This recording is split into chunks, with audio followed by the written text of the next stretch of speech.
વડોદરામાં ઘોઘાટ વિરુદ્ધ મોટી કાર્યવાહી કરવામાં આવી હતી। ટ્રાફિક પોલીસ દ્વારા 108 મોડિફાઈડ સાયલેન્સર પર બુલડોઝર ફેરવી નાશ કરવામાં આવ્યો હતો। વડોદરા શહેરના માર્ગો પર બિનજરૂરી ઘોઘાટ ફેલાવી પરેશાની ઊભી કરનાર બાઇક ચાલકો સામે વડોદરા પોલીસે આકરો સંદેશો પાઠવ્યો છે। નાગરિકોની શાંતિ અને કાયદાના પાલનને સુનિશ્ચિત કરવાના ભાગરૂપે ટ્રાફિક પશ્ચિમ ઝોન ઓફિસ ખાતે આજે 108 મોડિફાઈડ સાયલેન્સરોનો જાહેરમાં નાશ કરવામાં આવ્યો હતો। આ કાર્યવાહી નામદાર કોર્ટની મંજૂરી મળ્યા બાદ કરવામાં આવી હતી।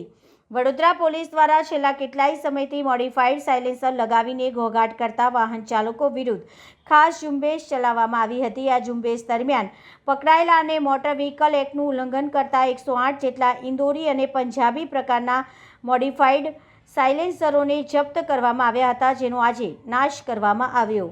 सीपी सर के आदेश से पिछले दिसंबर में हमने कार्रवाई शुरू की थी और ये कार्रवाई में फरवरी में तकरीबन 74 और अप्रैल में 108, फिर 7वें महीने में 108 और आज 108 साइलेंसर का हमने नाश किया है।